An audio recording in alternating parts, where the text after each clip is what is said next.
have. I went last year. Not a good showing for us. It was a little cold and rainy. It was very cold and rainy. Yeah. I had a brutal experience in the quali. Was But it a Challenger it was last year? beautiful. Or an Like Elite really 16? cool beach, all foresty and nice. It was an elite. It was It's an really elite last cool. year. It was an elite. We were in the Okay. quali. Played Yeah. Ehlers Wickler, which is a tough draw in a quali no matter what. But it was like torrential downpour, 50 degrees, see your breath.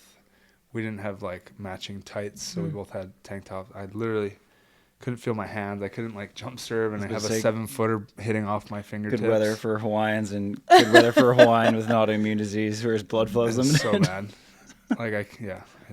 But Latvia's sweet. Yeah. It really is. Like if someone wanted to like go take a nice Euro trip where it's kind of outdoorsy and nice, that would be a good stop. Okay. Yeah. What's next for you? I got Virginia Beach. So by the time this comes out, we'll have finished Virginia Beach, and ideally, I'll have gotten my boy JD his first real main draw. Virginia Beach is his first like tour series main draw. Me and JD Hamilton. So he's technically John Hamilton on the entry list, and everyone's like, "Who is John?" Like JD, like, "Oh, JD." Well, we played our first qualifier together ever in New Orleans of 2015, and he's been hunting for his main draw ever since. And so Virginia is his first like tour series main draw. I don't think he's counting it as like a real one. I respect that. I like it. And so I would love to get him because Virginia's a qualifier for Hermosa. Right. And I would freaking love to get him into Hermosa. Oh, that'd be awesome. Because that's one of the best events. Yeah. And so, yeah, Virginia Beach, and then I'll be commentating Latvia. Sounds like a good story. Go give yourself something to write about, bro. Yeah, there'd be some Create poetry there. storylines. Yeah. And because JD, he always asked me and Evan, because I was JD's like first qualifier partner, but JD and Evan won like everything together in the Southeast, like all the little cash tournaments. And so he's like, play tour series with me. We went hunting this year. He was like, Tram, I just want one tour series. I was like, okay. Got it. We can make it happen. My goal this year is just like, if I see someone I think would be really fun to play with, I'm just going to play with them. I like that. So I'm just like popping around with different people. Like, yeah, JD, let's go. Get it. Yeah. Love that. Oh, I love it. And how's the baby? How's Austin? Oh, so good. So fat. I love how that's a good thing at that time in life. Yeah. My Eating kid well. is so fat. I'm just so happy. Yeah, he's just such a chunk, starting to smile and starting to look like more of a human. Right. He's getting like fatter, but he's less of just like a blob. Right. He's like becoming, he's starting to look a lot more like me. And I'm like, oh, like there's something in there. Right. Yeah. You are a little kid. What a trip. Yeah, it's wild. But Delaney does not sleep much. And so when they get a nap together in the afternoon, it's a win for everyone. Right. Everyone always is like, oh, happy wife, happy life. Well-rested wife is a happy life. Right. There you go. Queen of napping. The queen See of the napping. stories. Yeah, it was a big siesta today. When I see them sleeping, I'm like, everyone has won. Right. For sure. Cute. Oh my God. Well, we'll open it up. Is there anything else we want to catch up on? Nope. Let's get It's into a it. good right to it. segue into the Let's first. see how our ADD works for this one. Yeah. Well, one of the first questions, which I think is cute to kind of get into the questions, is as dads, as parents, besides volleyball, what sport do you hope each of your kids will play? My vote is all of them. All the As many as sports. possible. Yeah, because I think it's such an advantage for me that I grew up playing everything. And I just got back from a camp in Boise where we were coaching, and everyone's always asking, oh, like, how'd you get into volleyball? Yeah. When I tell them that I got into it like 8 years ago, they're like, wait, I've been playing longer than you have. Right. And you're coaching. Wow. And like, how'd you pick it up so fast? But it's just like such an athletic game. Yeah. I'm like, well, I took this from baseball, I took that from basketball, I Right. used this from golf, that from Yep. swimming, this from soccer, that from tennis. And like, oh, well, that makes sense. Yeah. So all of the sports. All of them. Yeah. I actually would second that. Specialization kind of scares me at a young age, just because I don't know. I feel like mentally it doesn't put a kid down. It like puts too much pressure on it and takes the fun out of it at a young age. And I'm sure there's certain scenarios where that's not the case. And if a kid's obsessed with it and loves it from a young age, go for it. Yeah. But yeah, that's how I learned everything as well. Like a lot of my skills and teamwork and leadership, and that's the kind of stuff I want my kid to learn. I don't care what you learn it through. Right. Learn all those things. how to push yourself and like, you know, where your different levels of stress are and your comfort zone and all that stuff. And like you said, for me, it comes from so many different sports. Beach volleyball just happens to be the one that I like decided to apply it all to. Mm-hmm. So I don't care what sport my kid plays, but if like for the purpose of the question, surfing. Imagine I can just go, hey, you got practice? Okay, I'll drive you down. I'll jump in the water while you're there. You need me to film a little bit? You know, I gotta be the surf dad. Yeah. Okay, we gotta go to Indonesia. Swell's firing. Let's go. Get out there. Has she shown any interest paid for. In the water, Naya? If it's flat and warm water and maybe some turtles, then yeah. So Hawaii. But no. So this Hawaii, water here, we live at the beach. No. Want nothing to do with it. Sometimes likes playing the run away from the waves game, but no. What I really want my kid to do is play like backyard games where you just make stuff up. We lived on a cul-de-sac growing up. Get creative. We did home run derbies. We did like roller hockey. We did a tackle football league in our backyard, and we had video cameras. Like, it was hilarious. Like, we would just walk around and just make up sports. We had bike races. It was awesome. Yeah, for sure. Got to get creative. Yeah, and with specialization too, we see so many ACL injuries and all that, but I think that's due from over specializing too young. Whereas when you play a variety of sports, you strengthen all the different muscles and you don't overuse them. Interesting. And I've never really been hurt. Huh. So. I know. All right. Let's pop back into volley talk. Big question, or I'm curious about this too. Are the Taylors still making an Olympic run? Don't ask me. I am assuming yes until they tell me no, which I'm not convinced. Like, that's just hard to comprehend that would be the case. They're just in a tough position, but I'll let Travis talk about it. I don't know. Yeah, I spent the weekend with Taylor in Boise, and I just asked him why they weren't doing Latvia, and he was like, well, it's like $3,000 round trip. We were 28 in the qualifier. It's hard to really justify that for just a one-off because all of Taylor's entry points are gone. Like, he lost his Dubai finishes, and so they're like barely in challenge qualifiers. And so I think they are still loosely going for it. I think it would take a minor miracle for them to actually do it because the cutoff to get into world champs, Hamburg's the last event, and you only have X amount of challenges until then, and they can't get into elites. I don't see in any world that they would play a futures. I'm not buying it. They're too talented for me to open that door for them. I mathematically, it's hard for me to see how they could do it. It's Taylor Sander and Taylor Crabb, so I'm with you. Just see those two. I'm not shutting the door on it. Yeah. But when Taylor qualified for Tokyo and we had him on the podcast at my house, he was talking about how he thinks we make too big a deal out of the Olympics. Yeah. And he's like, I want to help build the AVP as big as possible. So I don't know, I don't want to speak for Taylor, but I don't know if the Olympics is his big goal. No, I think people probably don't know him quite. I don't think his real personality is quite out there as much as people know, but like, he genuinely like does not hate his opponents. He doesn't wish against his opponents. He's like, just loves playing volleyball, and he'll just go out there and like what you said, he wants to build the AVP. He's going to go for all these big things because he has this like crazy confidence in himself. And he knows he likes going like, who's against me? Anders Mole? Perfect. Bring it. You know, like, there's no one in the world that scares him. And obviously Taylor Sander, same thing. So I think for that reason, he just wants to go and take on the biggest challenge. But I don't think it's going to get him down, like, at all. Like, you never know. Deep down. It would drive me crazy. But, if it's out of his control, then he's just going to play in whatever the hell he wants to play in. And he's kind of like the people's champion in some ways, right? Because he'll go to that small tournament in Boise for $500 or like play dirt ball in Mexico or all those things. So he'll be fine either way. But yes, I'm not turning my back on the guy, either of those guys. Who's doing the Norseca qualifier for the men's side? Andy and Miles. And that's right, they flew back. Are they there? Strava. They're there. They're in Punta Cana? I think so. As far as I know. Yeah, that's right. Dude, they don't need to be there, right? I mean, isn't it a World Champs qualifier? Yeah. And like clearly they're in. They're like top 10 in the world now. Yeah. It's Is a good that not hedge. true? It's a good hedge. Oh, okay. To have. Say they get the bid. Well, now if they don't want to go back to Stad, they don't have to. Now, or if if someone got injured or something. Right. If Andy's back's hurting and they would need to pull out a couple events and not push the world champs. Because they have a guarantee bid now. Right. And they still have to not it would have be hard disaster. for them. It would be hard for them to not qualify straight up. Yeah.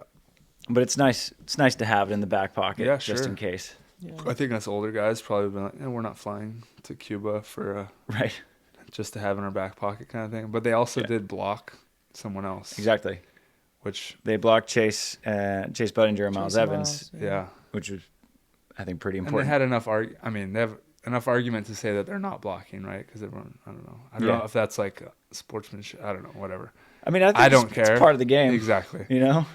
Exactly.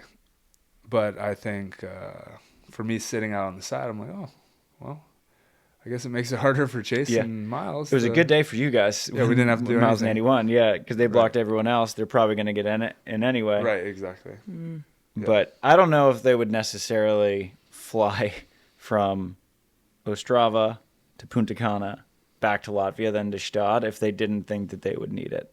Yeah, because that's freaking expensive, I mean, and it's a lot. Miles is like a thinker, right? So I Yeah. doubt he's letting, doing this all without thinking about it. And their coach is like the ultimate points calculator guy, right? Yeah. So I think it's a very well calculated decision. If they're doing it, there was some thought behind it. Yeah, because I know originally they were supposed to do it and come back for Latvia. Like they were going to do so. I don't know if they're still signed up for Latvia or. As far as I know, they are. Because we flew with them to Ostrava, to Vienna is where we flew to, and they were like, yeah, we're kind of debating. Miles checked 3 bags. 3 checked bags. 3 yeah. checked. What? Yeah. So I'm curious what. I should ask him next time I see him. I haven't checked a bag in 10 years. Except for my golf clubs. Yeah. I wonder what he brought. I know. That's got to be like Normatex. Right. Yeah. It's got to be the whole 9. Because I think they plan to go Ostrava, Punta Cana, Latvia. Yeah. And we're maybe debating staying for the Stad, Portugal, I think they are. Whatever. So it's like, but now after. all the way through Espino. Yeah. Oh, man. Which then could be, and then depending. So I think they planned for like an 8-week stint. Montreal, Yeah. Atlanta, all in a row. Yeah. So I think they planned for like a gnarly stint, but taking a bronze probably changes that. Well, they went a little deep bit. into a tournament, so that's more reps, and then and then a good finish is like. And then a good finish, so now you don't want to throw that finish away because within a month that could be gone. good finish is gone. Right. Yeah. Like you look at George and Andre, their gold medal in Itapema might as well be 10 years ago. Right. 2 bad tournaments, and it's like, all right, well, forget about it. It wasn't even a month ago. Let's not get into the points debacle. Crazy. We're gonna take up the whole Q&A. Well, let's on the Brazilian topic. Is Alison now full time on the AVP? Seems that way. Seems like it. Yeah. I mean, he's here. He signed up for Virginia Beach. Oh, he Alison's in a tour series Where's he playing? With Billy Allen. Billy. Oh God, that's a good team. I know. I looked at it. I was like, what are you guys doing? Because they're in the main draw of. Well, now there's like some drama with that. Oh. Because Spill the tea. one of Alison's finishes dropped after the Hermosa deadline. So then he dropped a bunch of points, which put them below Logan and Hagen. Ooh. And so I think Logan and Hagen are trying to argue that they should be straight into Hermosa now. But it was after the deadline. Yeah, right? so I don't know how that works. Interesting. So, but both of those teams are signed up for Hermosa. I would guess. They should fight for it. Yep. Take down Alison, Logan. Take down the mammoth. Although Hagen versus Alison could Billy be... will just pull up a chair. Hagen, yeah. I mean, if it wasn't Alison, I'd be like, yeah. Dude, I just walked by the guy the other day. I was like, he's legitimately a mammoth. He's a big He's dude. huge. Dude, monster. Man, the first time I set him, I practiced with him like 2 years ago, and he like shook my hand and my hand just disappeared. Yeah. It's funny because from a distance, when we both grow our beards out, we look Yeah, I could see kind of that. similar. Yeah. Like if someone makes a movie about Alison, like I want to get that role. Yeah, you do the stunt double. But I felt so tiny. I set him and the ball just disappears in his hands. I'm like, yeah, it's a large man. And the nicest dude in the world. For sure. He like stuff you in your face and then you come under the net. Oh, are you okay, brother? Bro, what? Yeah. Just destroy you, blow you up. Yeah. You good? You good? Like, oh, stop apologizing for. Yeah. Well, So, that's interesting. I guess That he's full-time. argument. I love it. Sounds like he is. I mean, he moved out here, so why else would he be here? Yeah. Yeah. And if he's playing in a tour series event, then he's invested. Then he's in. He's Yes. committed. Yeah. Huh. Okay. Exciting. Well, I guess the next Dude, that's question. a sketchy team. Yeah. It's a good team. Would you be surprised if they're in a final? No. Billy was in a final with Troy. I know, exactly. And yeah. That's what I mean. Now you have, I think a guy who is one of the top It's 4 blockers ever. Yeah, it's what Alison shows up. And Billy, you know what you're getting. Yeah. You know you're getting a 7.5 out of 10. Yeah. Which is good. And that's like his minimum. Well, his minimum's like a 7.4. Like he doesn't fluctuate, you know? The gap between cellar and His ceiling high is like really 8 low. maybe, like, you know. Yeah. No, Billy actually can be even better than that. But yeah. Yeah. No, he's that's really another so team. gnarly. Yeah. Yeah.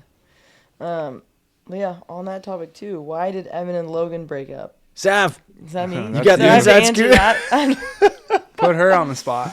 Oh my god, I'm sweating already.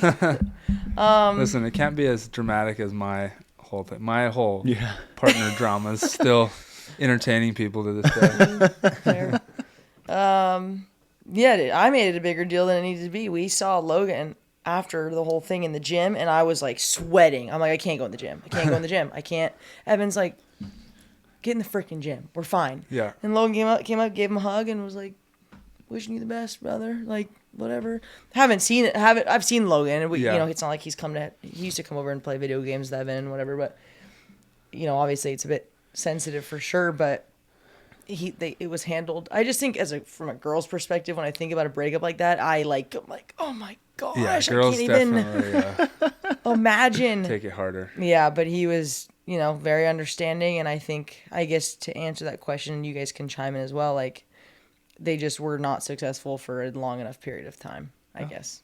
I don't know. That would be my thought process. I mean, you go at it, and then if you don't see growth and you don't see like a breakthrough coming soon, especially with where they're at in their careers, yeah, they're both like looking to take that next step. I mean, it's not a big deal. I think they actually both, same as me and Trev, like they both have good options on the other side of it. So it's not like either of them got screwed over. Like Hagen's a great pickup. He's I was going to playing say, that's better a and rad better. team. Yeah. Yeah, Hagen's only getting better and more confident. And you never know. With personalities, it might click. Exactly. And, Evan just opening it up. Now he's just team athlete over there. I know. They're going to be Team vertical. team scrappy. Team shit talk. Team Jump high, hit I don't hard. know. Yeah. They'll be fun to watch. Yeah. All shots, really boring on-court personality. Yeah, windmill mania. But Yeah. I mean, it just, I don't know. Like Just you is said, what it it just is. seemed like Evan and Logan had kind of plateaued. And when you're traveling around the world, there's just no time to be Yeah. sitting on a plateau. 'Cause Well, it's expensive. It's Yeah. hard. Yeah. And I think, especially if your full-time job is mostly playing beach volleyball and you give a partnership, I don't know how long Logan and Evan were together, like 6-8 months. Mm-hmm. I think it's long enough. That's a long enough test period where if it's not, like you said, if you don't see that breakthrough happen, it's time to switch. I think Evan and Troy. It's also growth too. Like Be high at level. that point, like these guys are right on the cusp of being in that top tier, if not already there. Getting a different partner in your ear, a different coach that might come in, and rather than at someone who's at your level and has the same Yeah. experience, now you're learning something from Troy, Yeah. who's been around a bit longer. He's been in how many finals? 6 or A lot. probably. Yeah. 5 or something. So I mean, He calls himself the Silver Surfer. Silver Surfer. Oh, I see. Hey, listen, how many people have been second for a long time before they got that first? Yeah. Trevor had more finals missed than Lucena? Lucena. I think Jose was the king of second. Really? For a little while, yeah. he got over that. Yes, he did. Anyway, is that enough for you guys? Yeah. Is that juicy enough? Yeah. It's so not juicy. It's for not the men's juicy, side. It's yeah. just like, even when I was asking you about the Trevor thing, it was way back when it was like, had a phone call. It is like It was weird. fine. Like let's not beat around the bush. Like it's like I don't hang out with Trev as much. Clearly, we're not together every day. It's like I know he's preparing every day to like beat me. Is like we'll hang out when it's like friend time, weekend kind of thing, but it's not like gonna be as often. If I know he's having his team over or whatever, it's just different. Yeah. It's just that time in our lives. And I know Logan and Evan are super close as well, right? Yeah. So you kind of just gotta accept it's just different. But we all know what we're doing. Like this is what it is. Yeah. We're going at each other. I do think guys do a better job of it than women, 100%. though. And girls won't. And girls Yes. won't. You won't speak your mind about it either quite as much, right? Well, and it's like, She was playing amazing. She was playing amazing, and she's the perfect partner. And but it was just time. but Whereas we're like, oh, we're just kind of sucking. So we were sucking, so we had to break up. Which isn't always the case, but yeah, fair. there's the difference. What are Kleinman's plans after the baby? Well, when I talked to her, she said that if it's a good, smooth delivery and she's able to recover, that she would try to come back and make a very late run. Mm-hmm. After seeing Delaney's recovery, man, I mean, giving birth is hard. It takes a long time. When is Alex due? June something? Soon. Yeah. Soon. Yeah. I saw her on the beach. Well, this, I think, answers the question for me. She was on the beach yesterday getting a ton of standing reps, like sweating, like belly out, but like strapped, so it wasn't like bouncing. Yeah. And she's just getting like standing arm swing reps, really low impact, nothing, but like the fact that she's out there and doesn't want to lose her touch tells me she's trying to come back after this. And she was doing the USA and stuff we too. don't know that. It could just be her, she wants to stay in shape and all that. But yeah, I mean, it sounds like it's pretty on point with what you just said. Yeah. So I think it really just depends on how healthy she is. It doesn't matter. She can do whatever she wants. Yeah. It's just a matter of if she has that kind of fire like Carly Lloyd, who we had on last week, to just go prove to herself that like she can have the baby and then come right back. And she's got a great support system too. Like Teddy's retired and like ready. Yeah. So I think she can pull it off. Yeah, it'd be That a would be fun tough, wrinkle though. to throw in the race. Well, then 'Cause who? she'd be after world champs, right? You're not playing. I don't know if she'd have the points to get into world champs either way. Right. Okay. So yeah, to probably make after the world Olympic champs. run without a Yeah. world champs finish. I gotta go back and look at the timeline that Phil and Nick did it in Yeah. Well, Rio, because they were late yeah, to the that's show, true. They were pretty late. Yeah. and so I don't know comparatively how late Alex would be if she were to recover and start with some of those late, like October, November challenges. It's like doable with someone who can go out there and podium, which she's capable of. The problem is the other girls are all podiuming who's her as partner? well. Who does she pick up? Right. Zana, potentially. I don't know. forever. And the then you floater. got to start podiuming, but then Right away. more than these other girls are already like how many U.S. teams have podiums? 5? That's what Tony and I have talked We've about. got 3 different teams making a final Yeah. and 3 straight elites. That's 3 what, straight leads, yeah. and then you guys have a challenger silver, and then Yeah. is there more? I don't know. Me and Tony talked about like Sarah and Therese made such a good run, and we're like, fuck. Yeah. It's not impossible at this point. It's not off the table, but at some point you got to be realistic and be like, even if we go win Latvia and we're not doing Stade, we go and win Portugal and we win Edmonton. It's like those are challengers. They're not equivalent to, and then we're about to bump out our second place in La Paz. I don't know if it's during Latvia or Portugal, but it's like, you can only do so well. If all these other U.S. teams are taking first and seconds in Elite 16s, you're shit out of luck. Like so now it's like we're trying to pass, let's say our goal is to like make a big run this next month and try and pass Julia and Betsy, but they're doing well enough to just like keep those points as well. So it's like My only Kind of. advice is Yeah. like I'm trying to preach this to my own team. Just stay in your lane. Exactly. Like, can't worry about everyone else. Realistically, you can't be like, oh, they're getting this finish. Okay, we're gonna go do better. Like, Yeah. you're gonna do your best. Exactly. You should be doing your best in every event that you're in. Anyway, right? So having any of that focus outside of your lane and focus on other teams that you're not even gonna play, I think it just makes you lose sleep. Mm-hmm. You lose focus. Yeah. It messes with your. You just puts you on a roller coaster. Yeah. Gotta focus on you. I just hate that stuff. Yeah. I feel good right now actually about that. Like better than, obviously this is my like 9th year in it. But That's like I'm crazy. like, we have a team that just threw a big counter punch. They're way ahead right now, I think, with that finish. But great, like now we're pushed. Like it's like we're not the bar now. Now the bar's been set, and boom, we have more reason to just stay in our lane and just like focus on what we're doing. And I'm not. I think my point is I don't like. There's not this like burning anxiety like there used to be. Like, oh, Casey and Jake got to finish. Right. Oh, like whoever got to finish. Yeah. I'm just like, cool. Like, let's go. Like, I just need another opportunity. Yeah. And I think that's the healthiest mindset I've been in. 100%. It's just like, let's go, let's go, let's go. Yeah. Doesn't matter. If you get beat out, that means they played better. It doesn't mean that you didn't play to your potential and like maximize what you have in front of you. We'll see how it turns out for me.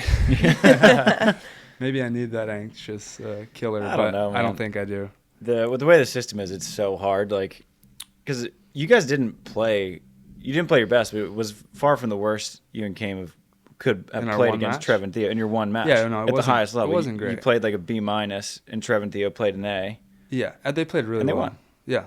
And that's just Well, we could have the one played. match you We got. could have played well and still lost. Right. They were playing some of their best ball, I thought. So yeah, I mean, yeah. What are we gonna look so deeply into one match? Across the world. And look who else you could have drawn in that qualifier and maybe lost to. Yeah, you got like George and Andre lost, Kodafava and Nikolai lost. So you have Yeah. insane teams not making it through these qualifiers. Yeah, that's why I just think it's so silly to compare all the time. Yeah.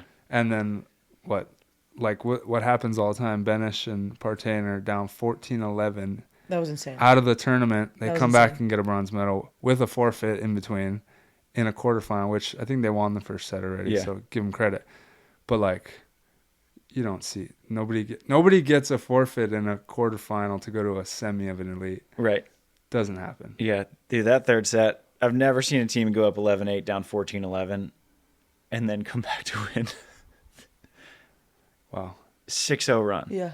And then it was a side out, and then they got 5 straight I didn't watch. on Miles. And then at 14-11, Estonia serves Andy. No way. I was like, what? And then Tsar runs a back set. Novak doesn't see him or hear him. Sets it in front on Oh, wow, they accident. just So melted they down. just free ball. Miles puts it away. And Andy Andy blocks got a couple 14-14. blocks, yeah. And then it's just, Yeah. Wow. yeah. So they That's how it there's a lot goes, of good though. fortune. Like Steph Curry talks about it all the time. When you win a championship, you need There's a little luck to luck go in your there, way. right. And then they needed Germany to beat Chile to get out of pool.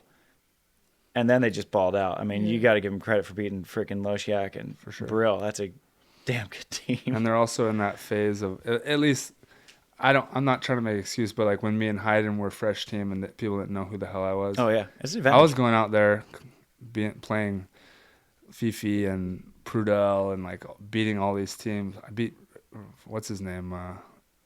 Emmanuel, like one of the goats. Yeah. I'm just like, oh, I don't know who the hell you are. And I was just going through them. They're like, damn it, like this kid's actually good and he belongs, you know. But you don't really know it or get up for it. It looks like a good draw. And then they have no pressure. They were down. They were supposed to be out of the tournament. 14-11, they came back. Yeah. And it's a good place to be in. For It them. is. But Now Sav, sorry. No, go ahead. For you, like, you guys can still make world champs. You make world Yeah. champs, all bets are off. That's what I'm saying. Well, I Have think one it's good just tournament? you just have to. And I'm trying. You have to have the mindset that we had in La Paz, where it was like, we don't have any Mikases. We'll fucking play with a tether ball. It doesn't matter. Right, yeah. That was our mindset. We weren't getting Mikases. We're like, practice with Wilson tether till ball. we left. Yeah. And then we stole a ball from La Paz. We're like, we're taking this effing ball. So we've had one Mikasa. Hopefully I don't get in trouble for that. Oh, I love We've had one Mikasa. Until the other day, Sean's like, you guys want some balls? We're like, that'd be great. Got 12 balls. Now we're like, yes. There you go. Finally. This was like a week, like right before we left for Latvia. But yeah, trying to find, and it's, almost impossible to get back to that spot where you literally have zero pressure, zero scouting report against you. No one knows who you are. You just come in and play. But yeah, I mean, that's how it's been the whole time, the whole Olympic run with whoever. Couple good tournaments and you're golden. You're in it. So yeah, and if we can make world champs, then that's obviously it's open. But definitely throws a wrinkle in there when it's not just Kelly and Sarah and Tara and Kristen. Therese and Sarah, I didn't know how they were gonna do. It'd take a second. You're like, frick. Yeah. But it is what it is. You got to beat everyone at their best, I guess. Mm-hmm. Exactly. So, It's a fun race to follow. It is. I know. Should Trevor go back to full-time blocking? No, on his current team, definitely not. Although Theo, and he asked that, by the way. Trevor asked. Wait, Trevor, that was his question. That was Trevor's question. I think he just wanted to bring up the one That block. is awesome. That he got. Trevor just wants to hear. Trevor just wants us to talk about When I him. didn't know he was there. I'm gonna get my heart rate checked after. I was hoping you'd ask that one. Yeah, of course. You put it in bold. It's gonna get it's highlighted. It's gonna get asked. Why do some teams do well at the AVP and not the World Tour? And I guess vice versa. But I guess it doesn't really happen vice versa. Yeah, I think it's there's so many variables. It's a totally different style of play. Yeah. Especially, I think, on the men's side. Like in the U.S., maybe it's the ball or maybe it's just like the physicality, but AVP is really shooty.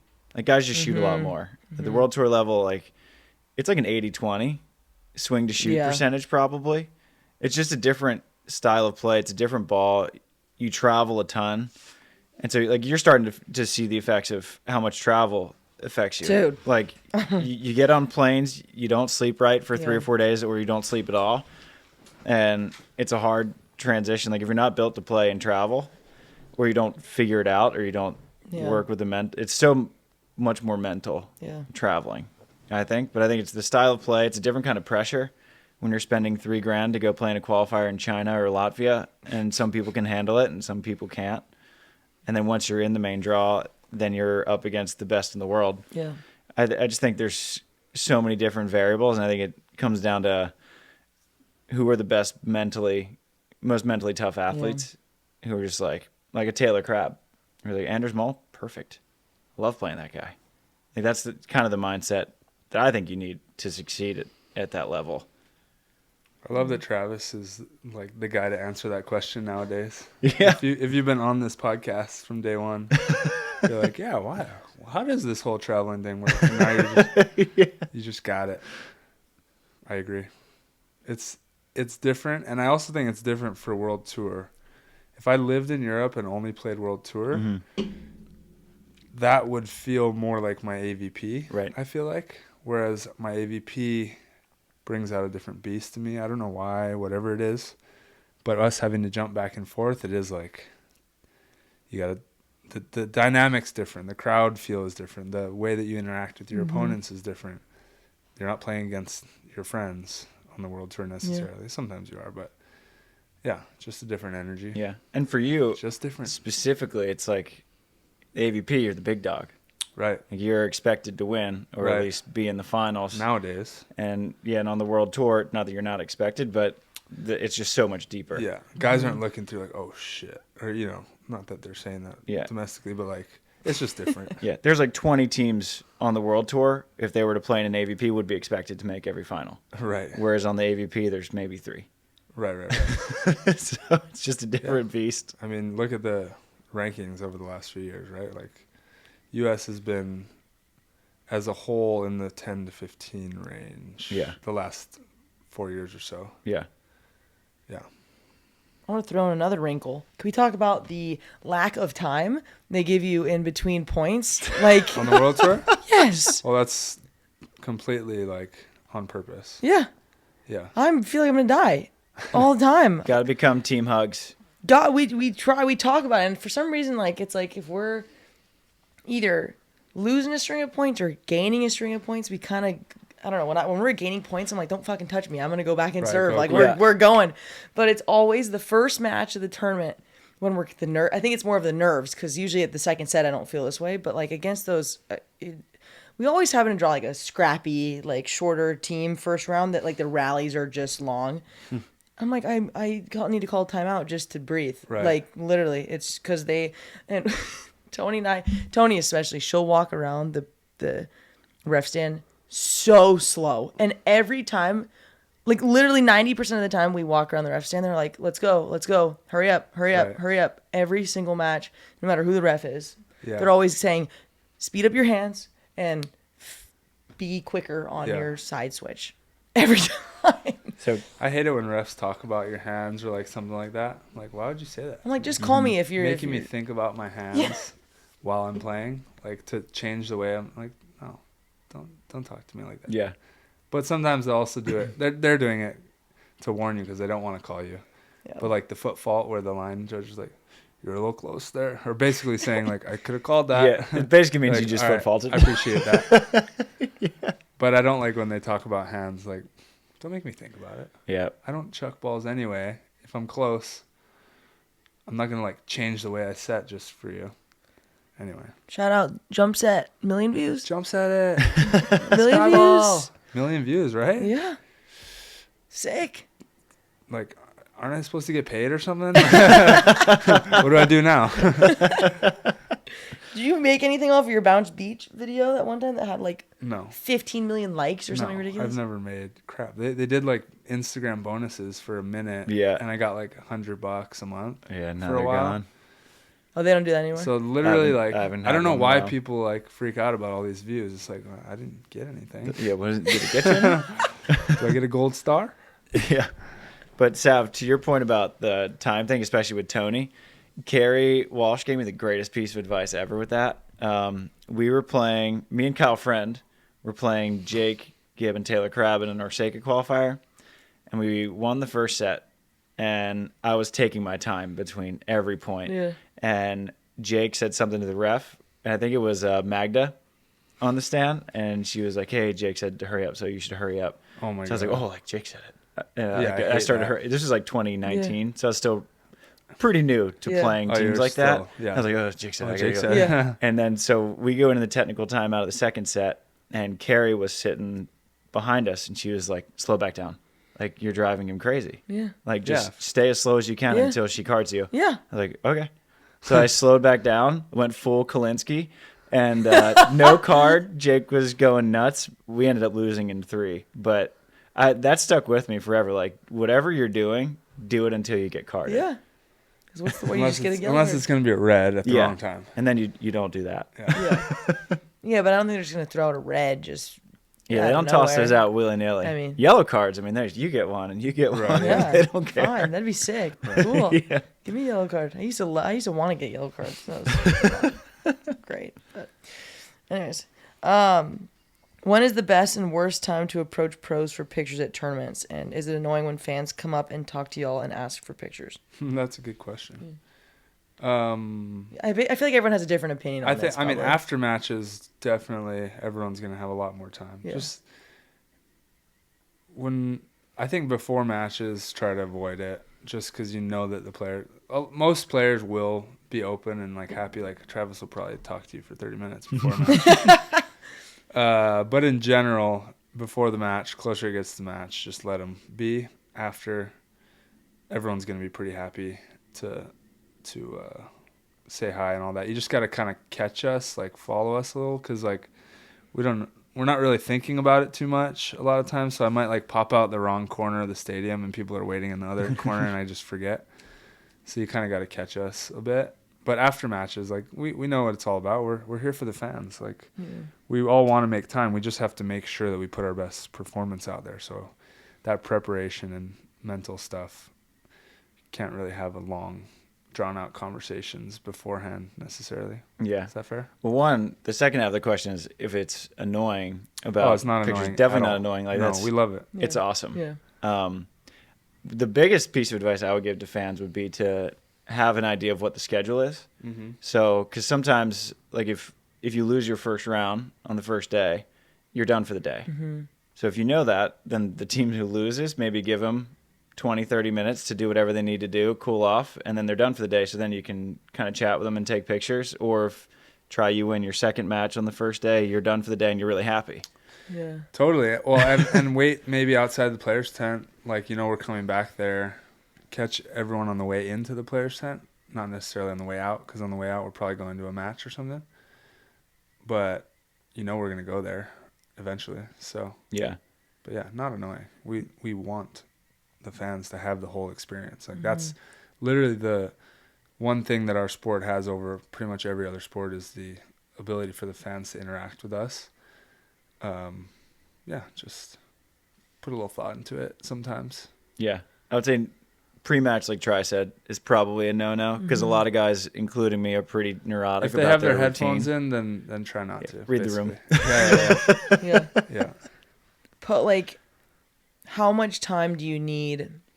Usually after a win, I mean, most teams need to cool down, debrief, whatever. But post loss, how much time do you typically? And I think this kind of depends on the type of loss. At least for me, exactly. Depends on the type of loss. But how much time do you typically need post loss? Like, I guess at AVPs, you can take up to the 5 minutes until the other team comes and takes over the box to like process. And then once you leave, people have all the freedom to talk to you if they want.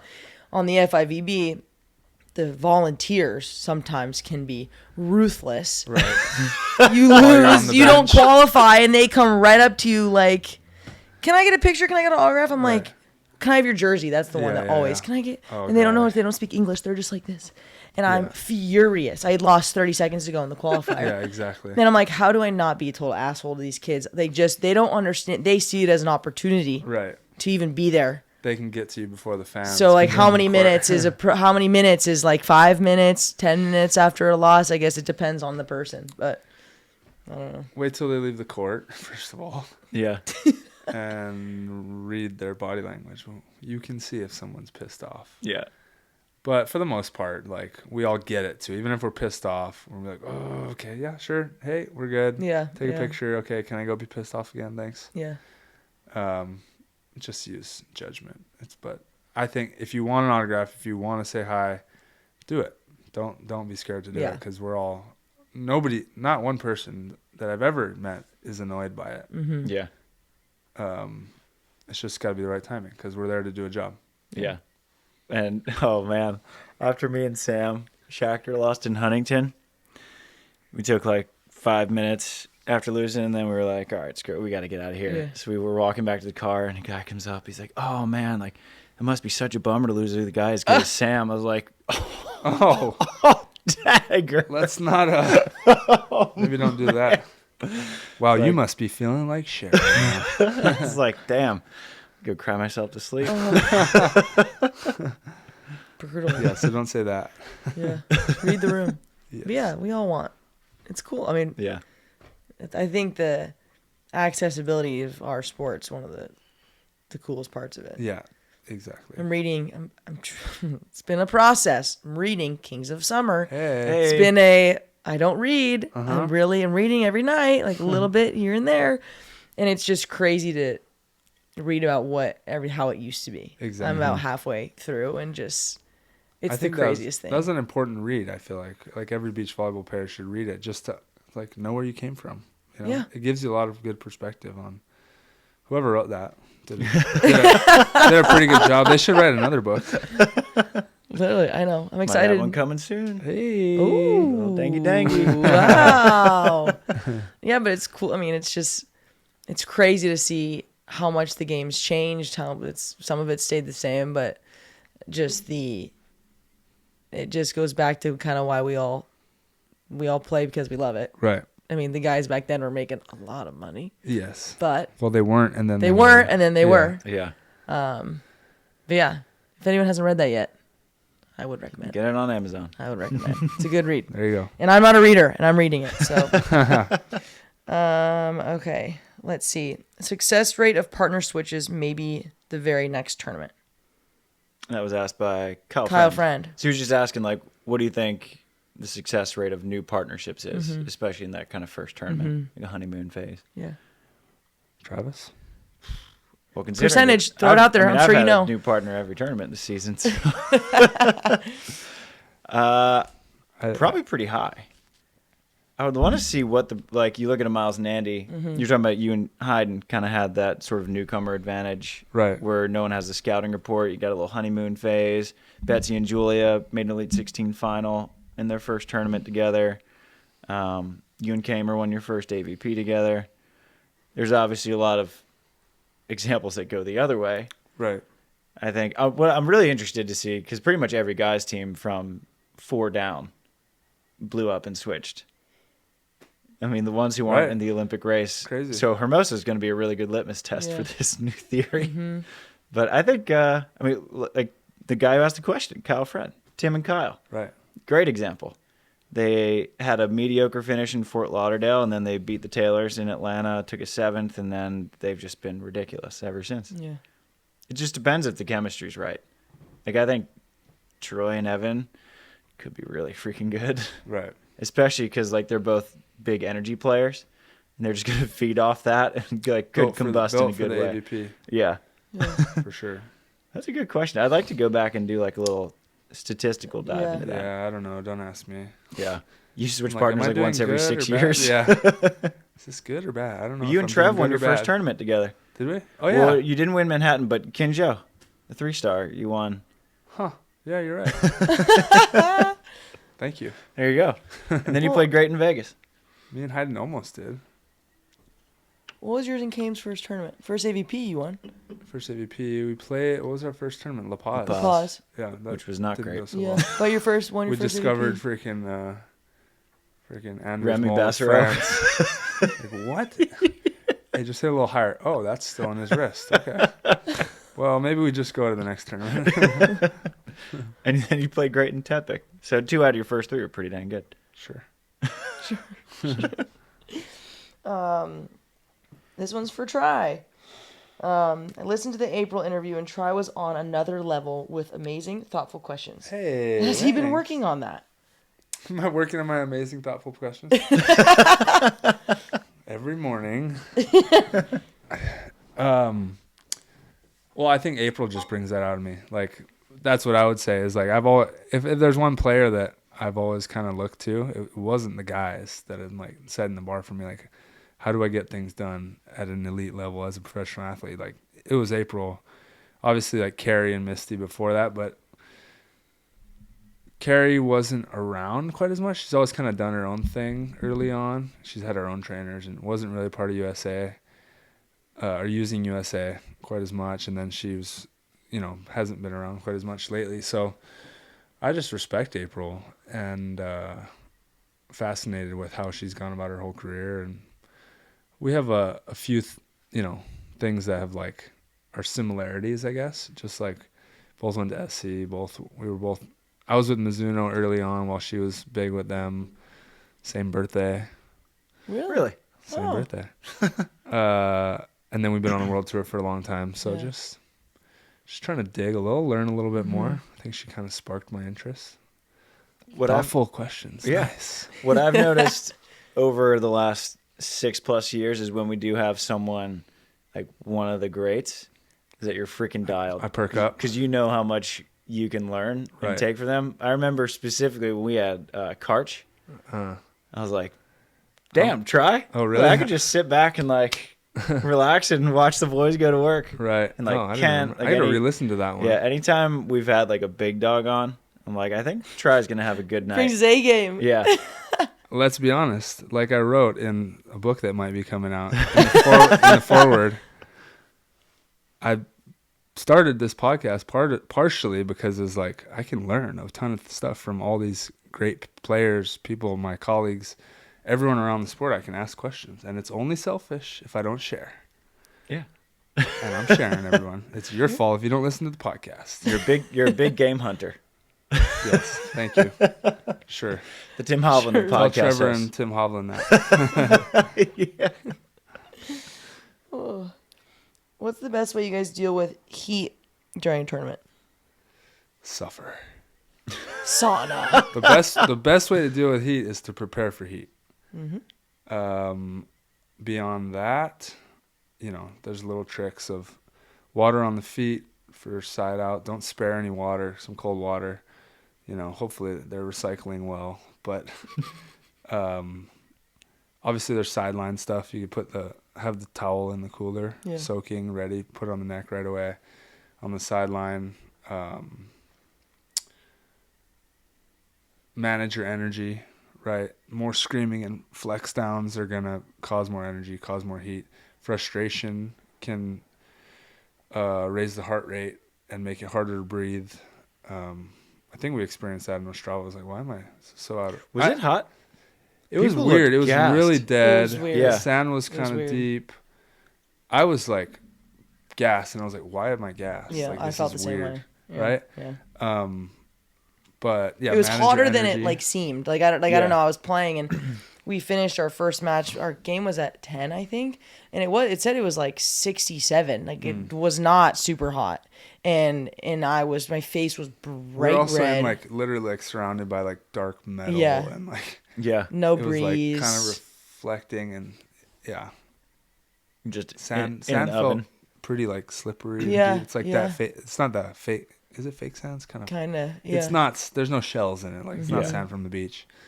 But to answer the question, like for me, it's like you're gonna suffer. Like we play in the heat. There's no dodging it. It's for me. It comes with preparation, and then accepting it when you're in it. Just like mental. Don't try to fight it. Just give into it. Everyone's suffering.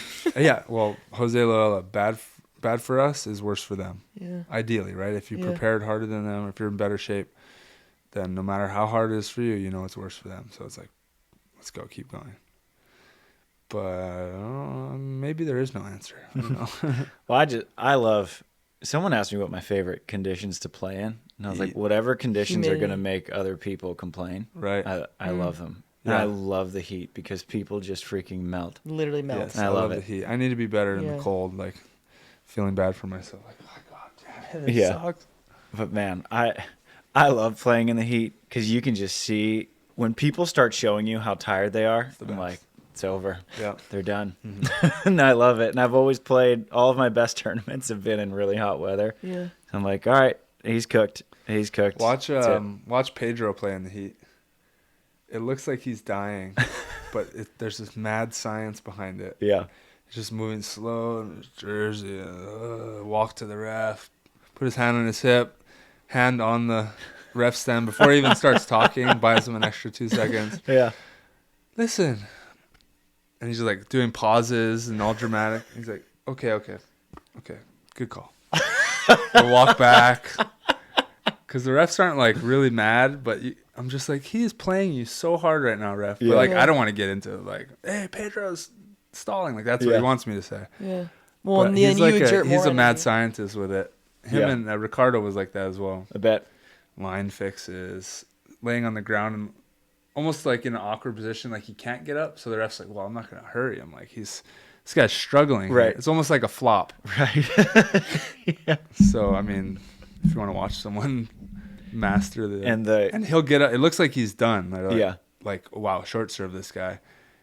And he'll just somehow get it, put it away, and then be like dead again.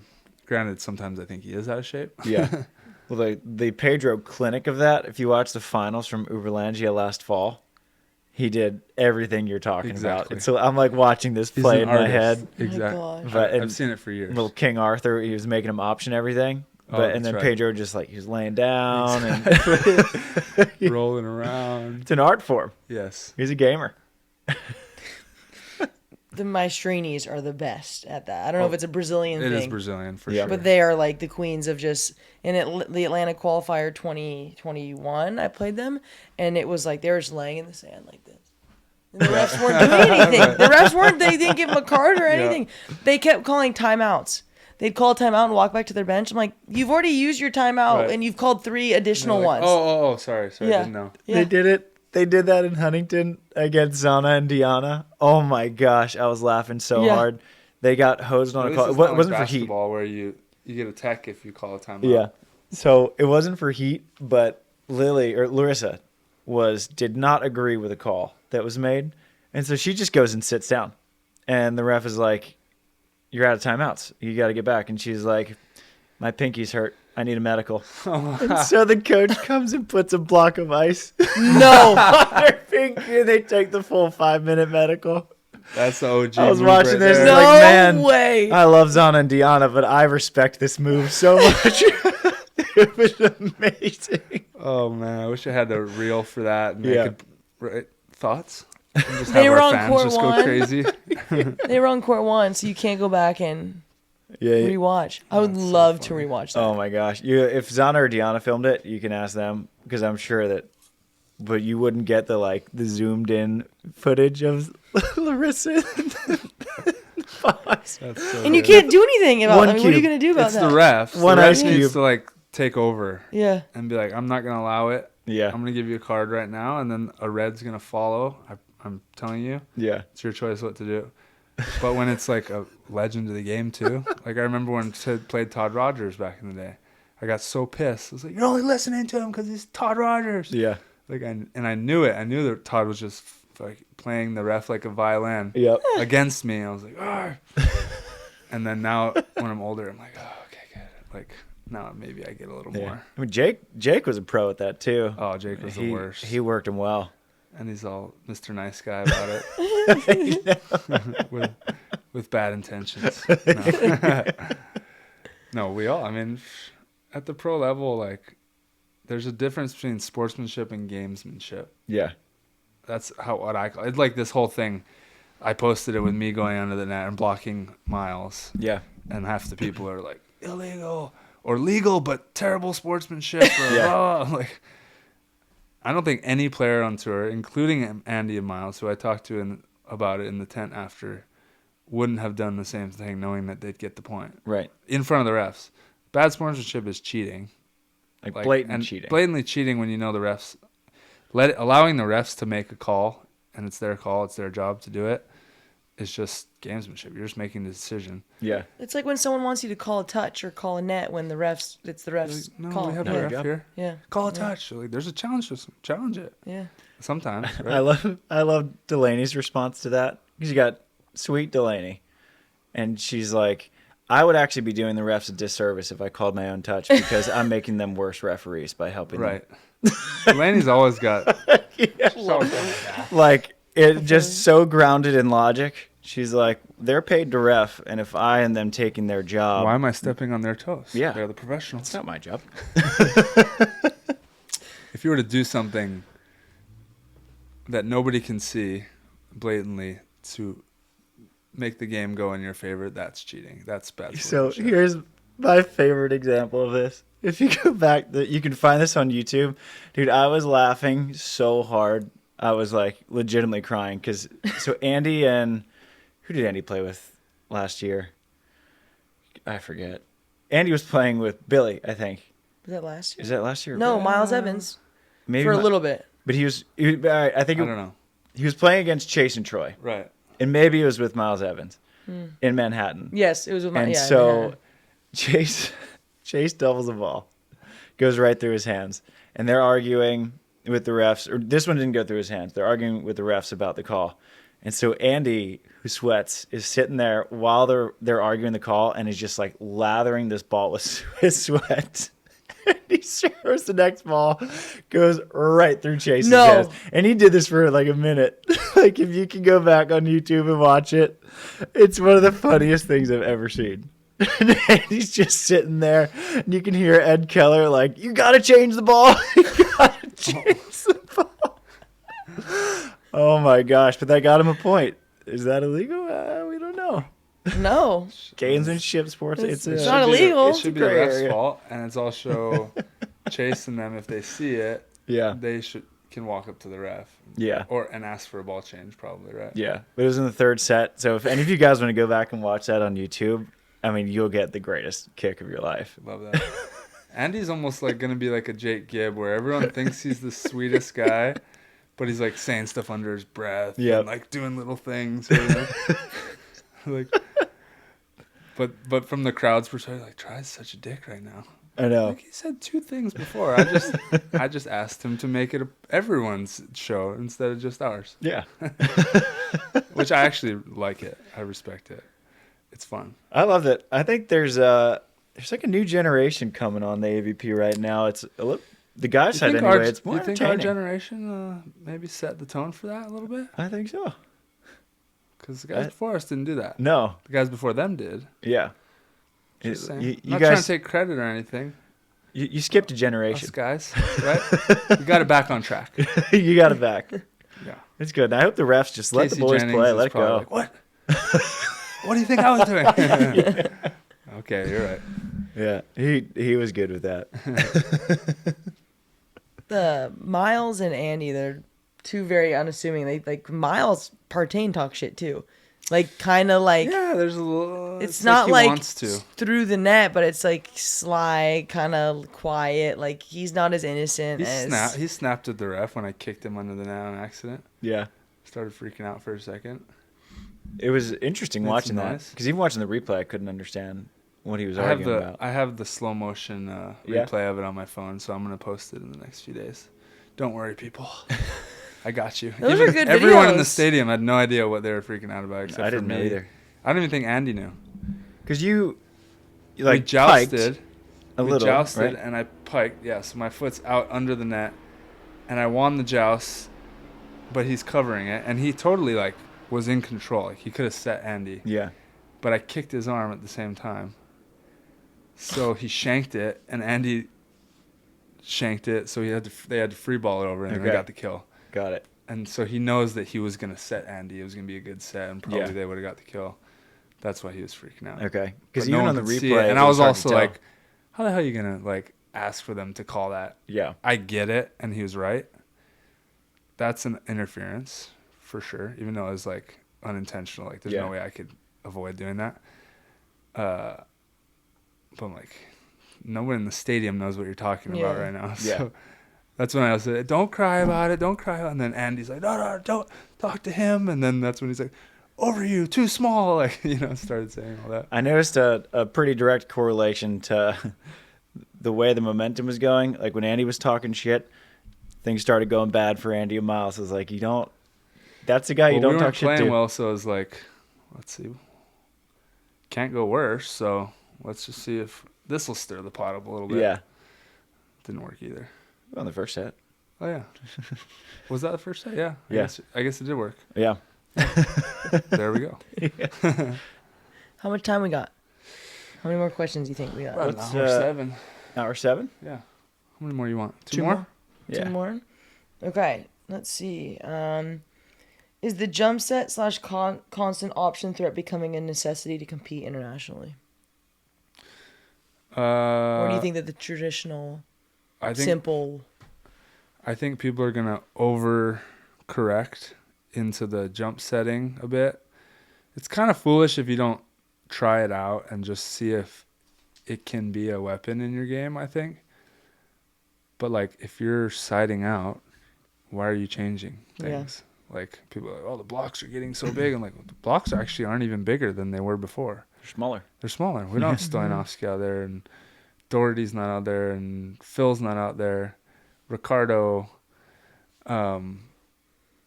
So I think some people are like getting too far away. Even our team was like, oh, let's try to, implement more of this. I'm like, can we just pass high? And like, you remember my set, my up and down set that I do best? Yeah, that's an up and down against any blocker that's ever played.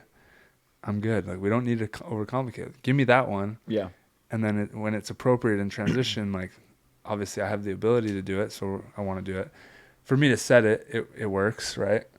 Because Kame likes running the tempo, but like Brill and Losiak, Brill doesn't need to start running crazy shoots or anything. He has Brill such and a high... Losiak play straight up and down game Right. now. There's plenty of teams, even Anders and Christian. Like, Yeah. they'd be foolish to like start trying to be sweet and all of a sudden, even though they have the ability, it's like, if you're siding out, just why complicate things? Why jump? Why do an extra jump? But yes, it will be a part of the game from here on out. And certain teams are going to be built for it, and that's their strength. And they're going to, the game's going to evolve with this. Now it's a matter of how does defense evolve to counter it? I think. Yeah, I think Lev Prima describes this the best. He was watching a team play, and they were doing some jump sets, some fun stuff, and 1 out of every 5 plays probably worked, and it looked great. And everybody was like, "Oh, that's amazing!" And Lev goes, "No, they self-destroy." Right. And he's like, "Why self-destroy? Set ball high and hit ball." I was like, "Yes, Lev." That's his game. Like if you're built for it, like Sweden, Miles, if it's something that you've trained for a long time, but like you were saying, There's really only 3 people that are like, yeah, where it's like this clearly works and is like fully like logical for their game. yeah, There's so many other players who can do it and will do it here and there, but like to switch their games and like try to do it full time doesn't make sense. Like let's just look at the top 5 teams in the world for the men. You have Anders and Christian. Up and Every down. now and then, Anders will jump set. Yeah, but it's like a trans. Maybe once a match. It's like a trans like improv thing. Right. Right. It's not part of their system. Right. Yeah. You have Bro Losiak, I think our top 5 team in the world. Bro or Losiak will run the fast stuff, but Bro's not jump setting. Yeah. And Losiak isn't really jump setting. Qatar. Qatar isn't really jump setting. Don't do any of that. They're not really doing crazy shoots too much. Sweden is really the only top team in the world. I think Andy Miles had the potential to become one, but I think that people are going to there's going to be a lot of self-destruction when you try to implement something that you shouldn't do. Czech's not doing it. The Czechs aren't doing it. They're as straight up and down as it gets. Like Schweiner just runs that medium to the middle every time. No Brazilians are doing it. Yeah. So yeah, There's no women's team that does it, right? Women aren't At the doing top? it yet. No. I mean, you have teams are getting more creative with their offenses. Yeah. Like when Sarah Hughes digs a cut shot, I get excited because she just runs shoot like that fast back shoot that Kelly can set really well, and she gets an open net, especially against like Anna Patricia and Duda. Yeah. But Anna Patricia Duda, they run the most boring offense in the Yeah. world. High ball, kill, like they have like an 80% side out efficiency. Yeah. So I think if Jose's favorite word that he was using yesterday, if you can do it organically, Yes. then do there it. you go. And that's what Anders and Christian do. When it organically presents itself, Anders will do a little fake hit jump set to Christian. But like to try to force That's how I try Cam to to do jump it. set. I There's try no to do sense it in that. fairly organically. Yeah. I'm obviously doing it more. I always wanted to do it. That's the thing. But Hagen, like it wasn't a thing back then, so it looks like you're just trying to showboat or do something unnecessary. But I always loved it. Wanted to do it with Hagen. And then Trevor never wanted me to do it, so I just couldn't really do it. Right. He's just like, why don't you just hit it? And now I have the green light to do it anytime I want. So now that's why you're seeing it in my game, just kind of opening. I mean, I'm kind of testing myself. I love it though. I just love that. My whole thing is like trying to be good at every skill and like not be specialized in anything. Right. So like this whole thing, I'm just like, I can do it too. Yeah. I want to do it too. I just have to make sure I do it at the right times. But it's deadly, man. If you can do it, If you can execute just it, getting the blocker to like, just a little hezzy. yeah, you're helping your hitter out a lot. Yeah. Especially if he likes that push set to the pin. It fits your set to Kame really well because you're a good option threat. What cracks me up, and guys at the tour series level, like so many of them are trying out these jump sets. I'm like, you've jump set 6 times and you have an option once. Yeah. Right. Like establish the threat of an option, so then you have to Yeah. respect Right, the jump set. You know? Yeah. Like you've established for the last couple of years that you're a very good on-two player, Right, yeah. and so they have to respect that and hold. And then you have Kamer running that little medium lob to the pin. Well, now it's really hard. And Kame's also a phenomenal passer, so it's really good for your offense setting Kame, but not necessarily the other way around. Right. Yeah. Yeah. Because I'm not that lob to the pin guy either. Yeah, and Kame's not like jump set guy from He's the not right. left-handed either. Right. Yeah. Yeah. So organically. Organic. We're gonna hear that Good term for answer. about a month now. Last organic. I like capricious. Pretty Last one. If co-ed teams could play in Paris, which U.S. teams are qualifying? Fun one. Lisa Dietrich? Lisa. Well, it's tricky. Because, like, you could even argue that we don't all have the best U.S. teams together on our, like, the males. Yeah. Like, if you put all the top 2 teams together, players together, or you put all the top 2 females together, the teams might look different than what they are Yeah. right now. Obviously, it's arguable. But I'll let you go. I think so my thoughts on co-ed are that you need a female defender because they're not going to hit that many balls. I'm assuming we're playing on men's net. It's going to be mostly an option game. Yeah. So I like Sarah Sponsel and Kristen Nuss pretty much defending and passing. You and Andy optioning. It's pretty good. I like I like that. I like you with Kristen, to play with Sponsel with either of Benish. I would enjoy that. And I then want to do that anyway. maybe Sarah Hughes with who's another big blocker. Theo. Kristen siding out on the men's net. Just I jumbo. wanna doubt She'd her. be She's jumbo. scooping balls. I want to doubt her, but she could find a way with her Yeah. little timing. Yeah. Whatever. Or go like a little splitty, like not split block, but Split throw like block? Kelly Chang. Chang back there, playing defense behind like Andy's block. Changarang. She split with Carey in a Norseca qualifier once. Really? And they Oh, won I it. could see that. Yeah. Yeah. It's pretty Wow. She could pull it off. good. Yeah. I'm going cool with Bourne that. Nuss, Benish Sponsel. Born nuts. Spanish. Because you could have Taryn split block with someone too. She's such a big block. Yeah. Someone put some money on. We'll do it. That'd sick. We should a co-ed tournament in Hermosa, like Yeah. a postseason co-ed Yeah. tournament would be fun. But the problem is there's no like postseason anymore. Just- Yeah, exactly. You got tournaments till January. Exactly. And then you got the next season starting up 3 weeks I later. promise post Paris I'm going to do something fun Okay. I'll hold you to that. for a year, For 1 year? A whole year? maybe. Doing fun stuff? Heck I yeah. deserve that, right? That's when the Yeah. SANDCAST team gets Heck together. yeah. Evan said you're not allowed to go to FUDs until fall of 2024. I'm like, okay. I would love to go to FUDs. So okay, fall of 2024. Why don't we just do a SANDCAST team? Should we make a team? Yes. Oh, that'd be so fun. And we'll do So live fun. episodes there. Mm-hmm. All right.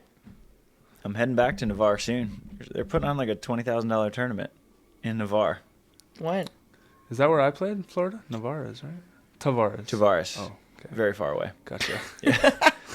Navarre's like as far east or west as you can go. Gotcha. Yeah, so that's it's over Espino or over Edmonton. And so Well, I was that's like, all good right, money. all you guys go to Edmonton. I wanna get- $20,000 yeah. tournament in Navarre. Hell You shouldn't yeah. say that. Come Keep on. that to yourself. Well, soon we're going to be advertising it. Yeah. This is the prepaid promo. Oh man. Sav, great job hosting. Way to keep the boys in line today. Yeah, we got Kept us through a lot of focused. questions. Yeah, we did. We tried to Crushed go a lot off of questions. topic. Good Saved stuff. us. You It guys was did funny great. when we had, you were gone one time, we had Gabby Yeah. asking the questions. She was like, boys, stay on task. You're like, yes, Mom. Yes, Mom. All right, that's good to know. I have freedom to do that, I guess. Yeah. Yes. All right. Kick our ass. Crack the whip. All right. Good Good luck stuff. in Latvia. Thank you. Kick ass. Thank Let's you. get it, Sav. I'll be on the mic. Give me something fun to talk about. Oh, yeah. I'm gonna start jump setting. Just whip it out. Sav, Been it's gotta be practicing it. organic. Good stuff. All right, team. Stuff. Peace. Shoots.